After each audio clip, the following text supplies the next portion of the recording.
Good morning. गेल्या लेक्चरला आपण pregnancy हा पॉईंट बघितला, प्रेग्नन्सी आणि प्लासेंटेशन.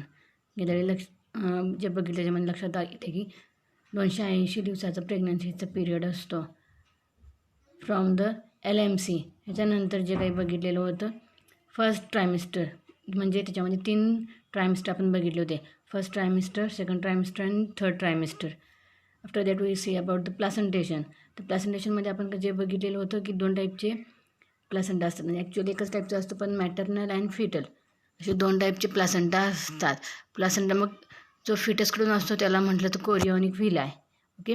आणि जो आईकडून असतो त्याला मॅटर्नल प्लासेंटा असं म्हटलं जातं. The human placenta is hemochorial, okay. आता याच्यानंतर जो आपण पार्ट बघायचा आहे पार्च्युरेशन, म्हणजे काय, डिलिव्हरी. आता डिलिव्हरी हा आपण मोस्टली जो शब्द वापरतो delivery, okay. Human are viviparous. तर व्हिव्हिपॅरस म्हणजे काय, they give the birth to their young ones. ह्युमनसारखे जे काही ॲनिमल आहे, ह्युमन हा जो ॲनिमल आहे तो स्वतःच्या बेबीला स्वतः जन्म देतो, ओके. म्हणून त्याला व्हिव्हिपॅरस असं म्हटलं जातं. Parturition is a process of giving the birth to a baby, okay. Parturition म्हणजे डिलिव्हरी म्हणजे काय, अशी प्रोसेस ज्याच्यामध्ये तो बेबीला जन्म देतो. Female it having the reproductive system which having to capacity to retain the baby in its uterus and giving birth to a baby, okay. The physical activities involved in the parturition like the uterine and abdominal contraction, dilation of cervix and passage of the body and collectively called the labor. म्हणजे याच्यामध्ये actual काय होत असतं पार्च्युरेशनमध्ये, uterus जो आहे युटेरसमध्ये कॉन्ट्रॅक्शन्स होत असतात. म्हणजे काही युटेरस तीन लेअरने बनलेला आहे. मायोमेट्रियम, एंडोमेट्रियम आणि पेरिमेट्रियम. या 3 लेअरमध्ये मायोमेट्रियम हा मसल्सनी बनलेला पार्ट आहे. त्यामुळे युटेराइन कॉन्ट्रॅक्शन होत असतात आणि कॉन्ट्रॅक्शनमुळं त्याच्यामध्ये जो काही बेबी आहे तो बेबी तिथून बाहेर पडायला बघत असतो by the dilation of the cervix, okay. आणि ह्यालाच म्हटलं तर लेबर. ही जी काही लेबर जी आहे जी त्या ठिकाणी त्या फिमेलला टोटल सहन होत म्हणजे सेन्सेशन होत असतं, डिस्कम्फर्ट होत असतं, त्याला म्हटलं तर लेबर पेन्स. ह्याचा अर्थ असं काही थोडक्यामध्ये जे काही डिलिव्हरीचे ज्या काही पेन्स होत असतं त्याला काय म्हटलं तर labour pains, okay. Parturition is controlled by the complex neuro endocrine mechanism.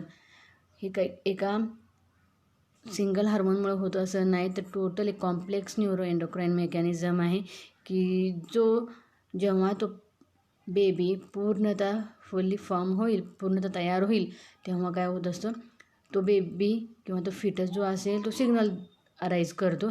आणि सिग्नल अराईज केल्यानंतर जो काही पिट्युटरी ग्लँडमधून काही हार्मोन्स सिक्रेट होतात ज्याच्यामुळं इस्ट्रोजन प्रोजेस्टेरॉन रेशो हा राईज होतो. नंतर ऑक्सिटोसिन हा जो काही हार्मोन आहे जो युटेराइन मसलला दिल्यानंतर काय होतं, युटेराइन मसल्स कॉन्ट्रॅक्ट होऊ लागतात.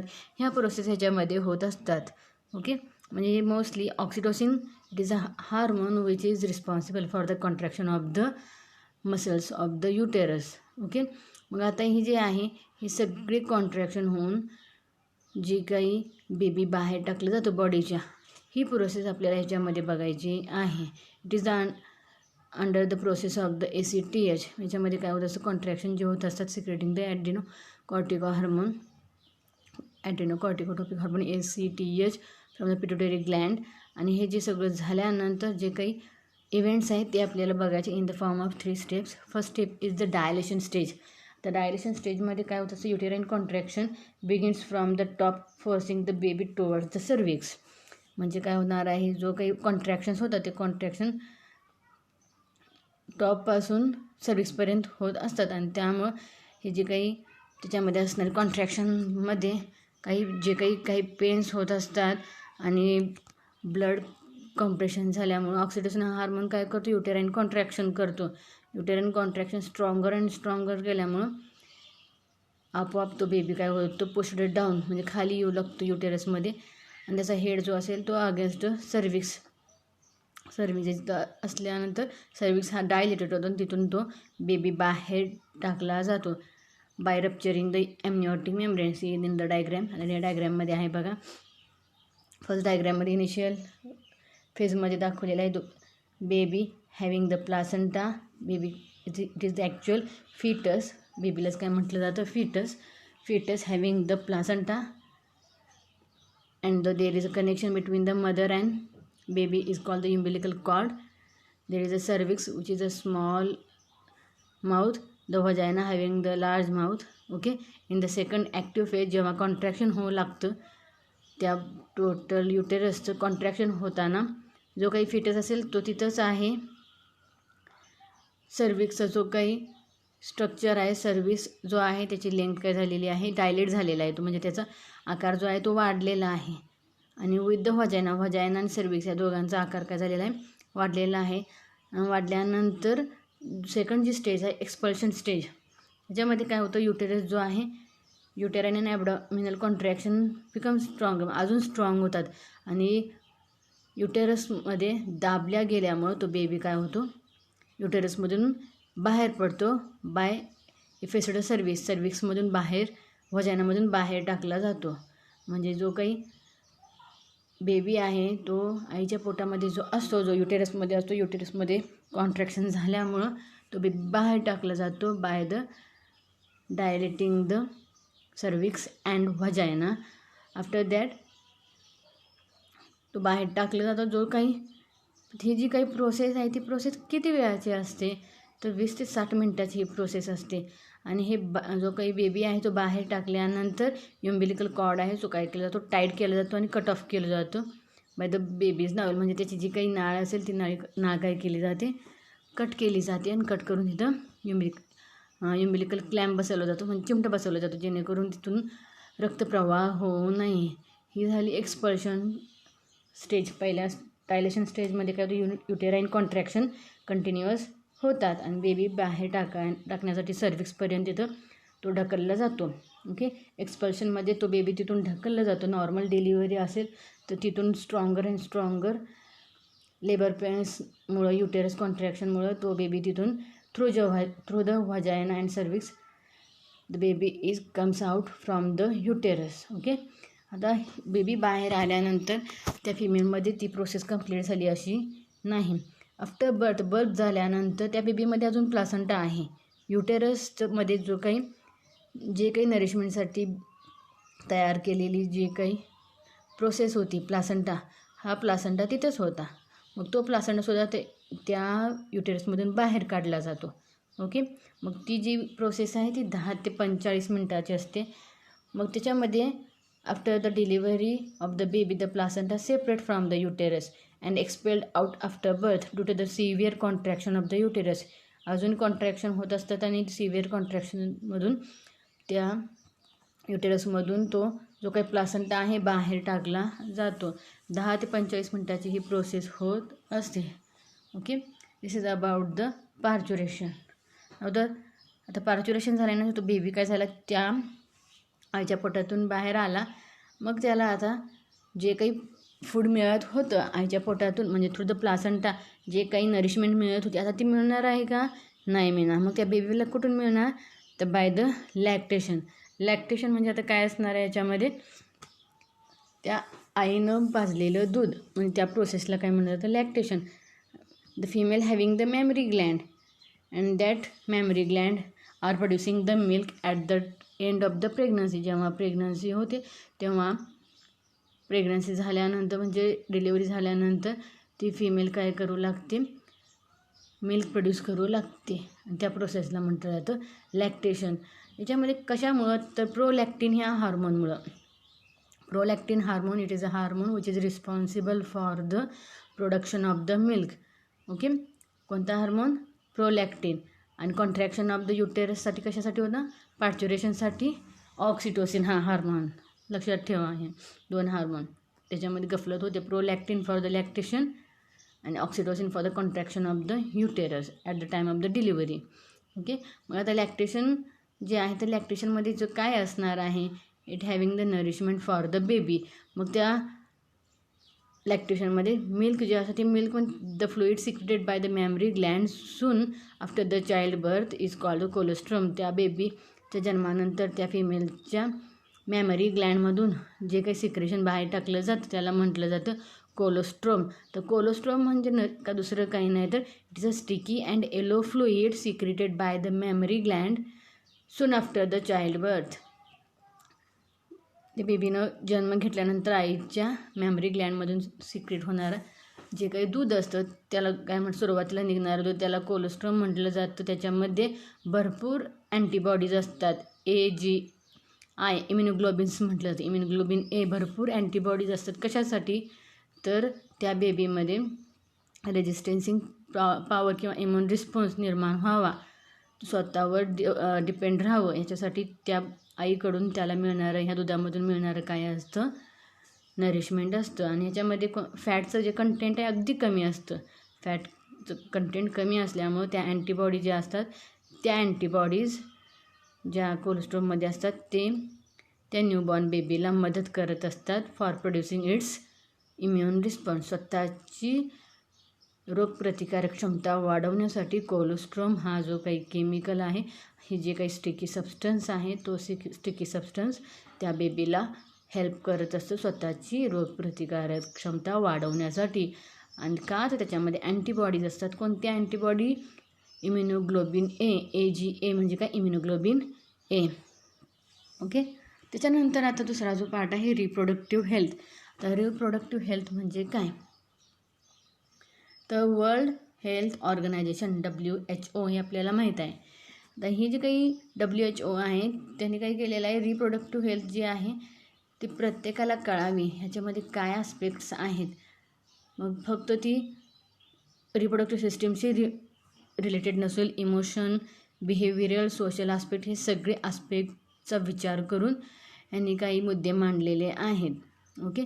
मग आता हे जे काही मुद्दे मांडलेले आहेत ते मुद्दे जे आहेत ते प्रत्येकाकडं सोसायटीमध्ये जाऊन सांगणे, त्यांना समजणे, ह्याच्यासाठी म्हणजे फिजिकली आणि फंक्शनली नॉर्मल रिप्रोडक्टिव्ह ऑर्गनची ग्रोथ कशी असते, त्याच्यामध्ये काय चेंज असतात, किंवा रिप्रोडक्टिव्ह हेल्थ कशी व्यवस्थित आपण ठेवू शकतो, किंवा सेक्स रिलेटेड जे काही आस्पेक्ट आहेत ते प्रत्येकाला कसे कळू शकतील, सोसायटीमध्ये कसे समजतील, रिप्रोडक्टिव्हली ती सोसायटी कशी हेल्दी राहील, हे सगळं समजण्यासाठी यांनी काही मुद्दे मांडलेले आहेत. मग त्या मुद्द्यांना आपण काय म्हणतो? गोल्स. मग हे गोल कोणी तयार केलेत किंवा काही एक प्रोग्राम त्यांनी तयार केला. This programmes are currently in the operation under the reproductive and child health care programme. WHOने जो काही प्रोग्राम तयार केलेला आहे तो कशाच्या अंडर आहे? Reproductive and child health care programme RCH. ह्या प्रोग्रामच्या अंडर हे काही गोल्स आहेत. काय गोल्स आहेत त्याच्यामध्ये? गोल्स ऑफ द RCH म्हणजे काय आहे? Reproductive and child health care. Okay. Reproductive and child health केअरचे प्रोग्राम काय आहे? तर फर्स्ट प्रोग्राम आहे, त्याच्या गोल्स काय आहेत? तर फर्स्ट गोल आहे to create awareness among the people about various aspect related to the reproduction. रिप्रोडक्शनच्या संदर्भात जे काही आस्पेक्ट्स आहेत, जे काही मुद्दे आहेत त्यांच्याबद्दल सोसायटीमध्ये हे मनमोकळेपणानं बोलणे किंवा त्याच्यामध्ये असणारे अवेअर करणे, रिप्रोडक्शनबद्दल अवेअर करणे, सावधान करणे. ओके. दुसरा मुद्दा काय आहे? To provide the facilities to people to understand and build up reproductive health. Build up हेल्थ बिल्डअप करण्यासाठी फॅसिलिटीज प्रोव्हाइड करणे. आता हे जे काही मुद्दे आहेत हे मोस्टली कुठं होतात? तर सरकारी दवाखान्यामधून हे सगळे रिप्रोडक्टिव्ह हेल्थचे जे काही मुद्दे आहेत ते प्रोव्हाइड केले जातात. आता मग मोस्टली आता जे काही अंगणवाडीमध्ये असणारे जे काही बायका असतात किंवा जे नर्स असतात ते काय करतात? ते वारंवार घरी येऊन फिरत असतात बघा, गोषवारा घेत असतात, माहिती घेत असतात. ह्या माहितीमध्ये किती व्यक्ती आहेत, लेडीज किती आहेत, कोण प्रेग्नंट आहे का, ही सगळी जी माहिती घेतली जाते ही ह्यासाठीच ह्या गोल्सच्या अंडरच आहे, ह्या प्रोग्रॅमच्या अंडरच आहे. ओके. नंतर to provide support for building a reproductively healthy society. जे रिप्रोडक्टिव्हली हेल्दी सोसायटी तयार करण्यासाठी ही जी काही बिल्डिंग अप केली जाते, म्हणजे टोटल जो समाज आहे तो समाज काय अवेअर असावा, सुशिक्षित असावा, कशा संदर्भात? रिप्रोडक्टिव्ह सिस्टीमबद्दल, रिप्रोडक्शनबद्दल, ह्याच्यासाठी टोटल समाज त्या हिशोबानं तयार करणे. ओके. नंतर to bring about a change mainly in 3 critical health indicator, reducing total infertility rate, infant mortality rate and maternal mortality rate. म्हणजे टोटल हेल्थ आरोग्य व्यवस्थित ठेवण्यासाठी जी त्याच्यामध्ये काही चेंजेस करावे लागतात किंवा कशा 3 इंडिकेटर असे ठेवलेले आहेत की ज्याच्यामध्ये RCH हा काय प्रोग्राम त्यांनी केलेले आहेत. कशासाठी? Reducing the total infertility rate. जे काही इनफर्टिलिटी आता दिसून येते त्याचं प्रमाण कमी करण्यासाठी काही प्रोग्रॅम अरेंज केले जातात. म्हणजे गावातल्या बायकांना माहीत पण नसतं की कोणकोणते प्रोग्राम कशासाठी आहेत. हे प्रोग्रॅम त्यांनी तयार केलेले असतात. हे या प्रोग्रॅमबद्दल अवेअरनेस प्रोड्यूस करणे. नंतर इन्फंट मॉर्टिलिटी रेट म्हणजे लहान प्रजनन जे काही असणार आहे रिप्रोडक्टिव्ह रेट आहे तो जास्त आहे का कमी आहे हे त्याच्यामध्ये बघितलं जातं. मॅटर्नल मॉर्टॅलिटी रेट म्हणजे काय, एका लेडीजला एका लेडीजला एखाद्या वेळी एकच बेबी असतो तर एका लेडीजला 5-6 बेबी असतात. मग त्या बेबीचा मॅटर्नल मॉर्टॅलिटी रेट काय आहे, जास्त आहे. ह्याच्याबद्दल अवेअरनेस निर्माण करणे हे गोल आहेत RCHचे. ओके. त्याच्यानंतर गोल्स जे आहेत ते कशामधून त्यांनी काय अचीव केलेले आहेत, कसं अचीव करू शकतात. ओके. तर जसं मी तुम्हाला 4 पॉईंट सांगताना सांगितलं त्याच्यामध्येच आहे. First by introduction of sex education in the school should be encourage to provide correct information to the young so as to discourage children from the believing in myths and clear the misconceptions about sex related aspect. म्हणजे थोडक्यामध्ये काही शाळेमध्ये जे काही लैंगिक शिक्षण दिलं जातं हे लैंगिक शिक्षण देऊन जी काही मुलं आहेत वयात आलेली त्यांना त्याच्याबद्दल अवेअर करणे, त्यांना त्याची माहिती देणे. मग त्याच्यामध्ये काय रिप्रोडक्टिव्ह सिस्टीमबद्दल माहिती देणे, proper information about the hygienic sexual practices किंवा जे काही डिसीजेस होतात त्या डिसीजेसबद्दल माहिती देणे.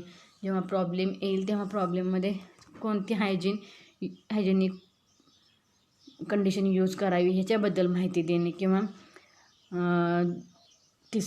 3 इयर्समध्ये म्हणजे 13 ते 19 वर्षामध्ये जे काही मुलं मुली आहेत त्यांना प्रॉपर इन्फॉर्मेशन देणे रिप्रोडक्टिव्ह ऑर्गनबद्दल हे त्याच्यामध्ये येतं. ओके. दुसरं आहे with the help of audio visual and the print media government and non government organisation should take various steps to create awareness about the various aspect related to reproduction. आता ह्याच्यामध्ये audio visual print किंवा media हे जे काही use केलं जातं आपण जे बघतोय आता मी तुम्हाला जे शिकवते ते एक प्रोग्रामच आहे. याच्यामध्ये म्हणजे तो गोल अचीव करण्यासाठी असणारे हे कामच आहे की ज्यामध्ये तुम्हाला रिप्रोडक्टिव्ह सिस्टीमची माहिती दिली जाते. ऑडिओ झालेला आहे, व्हिज्युअल प्रिंट तुम्हाला दाखवून डायग्रॅम दाखवून एक्सप्लेन केलं जातं का to create the awareness about the reproduction. Okay. ह्या टाईपचे प्रोग्रॅम करण्यासाठीच तुमच्या सिलेबसमध्ये ह्या टाईपचे टॉपिक घातलेले आहेत. म्हणजे दोन्ही मार्गाने ते काम होऊ शकेल. प्रत्येक मुलांना ह्याच्याबद्दल माहिती कळावी ह्याच्यासाठी हा टॉपिक तुमच्या सिलेबसमध्ये घातलेला आहे. नंतर आहे by educating the younger generation about birth control measures, prenatal care of the pregnant woman and postnatal care of the mother and child, importance of the breast feeding. आता ह्याच्यामध्ये काय होतं, यंगर जनरेशन आहे त्यांना शिक्षण देणे about the birth control measures म्हणजे birth control कशी होऊ शकतात हे यंगर जनरेशन जे असते म्हणजे किती 19च्या पुढची यांना याच्याबद्दल माहिती देणे. ह्याच्यानंतर एखादी प्रेग्नंट वुमन असेल तर त्या प्रेग्नंट वुमनला स्वतःची काळजी घ्यायची ह्याच्याबद्दल अगोदर माहिती देणे. नंतर प्रेग्नन्सी झाल्यानंतर जो बेबी तिचा होईल त्या बेबीची काळजी कशी घ्यायची किंवा त्या आईनं स्वतःची काळजी कशी घ्यायला पाहिजे याच्याबद्दल माहिती देणे किंवा स्तनपानाबद्दल माहिती देणे किंवा ब्रेस्ट फिडिंग ज्याला म्हणलं स्तनपानाबद्दल माहिती देणे हे ह्याच्यामध्ये येतं. ओके. नंतर by developing awareness about problems arising due to the uncontrolled population growth, social evils like sex abuse and the sex related crimes and take up necessary step to prevent them. त्याच्यामध्ये काय awareness develop करणे कशाबद्दल, तर uncontrolled पॉप्युलेशनबद्दल. भारताची लोकसंख्या तर वाढतच चाललेली आहे. ही लोकसंख्या जी वाढत आहे ती लोकसंख्या कंट्रोल करण्यासाठी यंगर जनरेशनच काय करू शकते, कंट्रोल करू शकते. मग ह्याच्यासाठी जे काही सोशल प्रोग्रॅम काही तयार केले जातात ज्याच्यामध्ये त्याची माहिती दिली जाते. किंवा सेक्स अब्यूज म्हणजे जे काही नको असणारे सेक्स कॉन्टॅक्ट आहेत ते टाळणे, किंवा सेक्स रिलेटेड क्राईम्स जे आहेत, एक्झाम्पल रेप ह्या टाईपचे जे काही क्राईम्स आहेत त्याच्याबद्दल अवेअरनेस, हे सगळं प्रिव्हेंट करण्यासाठी त्यांच्यामध्ये हा पॉईंट टाकलेला आहे. Okay. By creating awareness about statutory ban on the amniocentesis for sex determination. Amniocentesis म्हणजे काय, गर्भलिंगनिदान करणे म्हणजे काय, जो काही बेबी मेल आहे का फिमेल आहे हे बघणे. हे बघू न देण्यासाठी आता बॅन केलेलं आहे, त्याच्यावर थांबवलेलं आहे. जर ते बघितलं किंवा ती सोनोग्राफी करून बघितलं, ॲमिनोसेंटेसिस करून बघितलं तर त्याला दंड आहे, तुरुंगवास आहे, आपल्याला माहीत आहे. मग हे ह्या प्रोग्रॅममधलंच काय आहे, हे एक पार्ट आहे. By creating awareness about the child immunization programme. लहान मुलांच्यामध्ये त्यांची रोगप्रतिकारक क्षमता वाढवण्यासाठी काही प्रोग्रॅम केले जातात. ते प्रोग्रॅम थ्रू हे गोल अचीव केले जातात. ओके. कोणते प्रोग्रॅम, तर काय आता एक्झाम्पल पोलिओ डोस, किंवा त्याच्यामध्ये काही गोळ्या दिल्या जातात महिन्याला असे. मग हे जे काही आहेत त्यांच्यामध्ये ते इम्युन रिस्पॉन्स वाढण्यासाठी असणारी ही प्रोसेस आहे. Next, by educating couples to reduce mortality rate of newborns and maternal mortality rate. शिक्षण देणे कशात, कोणाला, तर कपल्सला, जोड्यांना ज्यांचं लग्न झाले त्या कपल्सना एज्युकेशन देणे कशासाठी, to reduce the mortality rate. म्हणजे आता जसं आहे हम दो हमारे दो, आता काही दिवसांना हम दो हमारा एक असेल. ओके. मग ह्या टाईपमध्ये त्यांना शिक्षण देणे आणि जी काही फिमेल असेल तिथंसुद्धा मॉर्टॅलिटी रेट कमी करणे. कारण एका फिमेलला कधी आपल्या गावामध्ये 4 मुलं असतात, हे शक्य आहे का, कारण त्या फिमेलची बॉडी कशी होत असेल, आता त्या टाईपमध्ये फिमेल नाही राहिलेले आहे. सगळं त्याच्याबद्दल शिक्षण देणे. मग ह्या टाईपचे जे काही प्रोग्रॅम आहेत त्या प्रोग्रॅम कशाच्या अंडर येतात, RCHच्या अंडर असतात. आणि RCHचे गोल हे जे काही आहेत ते गोल ह्या मार्गाद्वारे कंप्लीट होऊ शकतात, अचीव होऊ शकतात. मग यालाच आपण काय म्हटलेलं आहे, या पॉईंटलाच काय म्हटलेलं आहे, रिप्रोडक्टिव्ह हेल्थ. रिप्रोडक्टिव्हमध्ये हेल्थमध्ये आपण RCHचे गोल बघितले आणि ते गोल अचीव करण्यासाठी काय काय आपण कोणते मार्ग आपण अवलंबू शकतो हे ह्याच्यामध्ये बघितलं. ओके. थांबूया आपण. थँक्यू.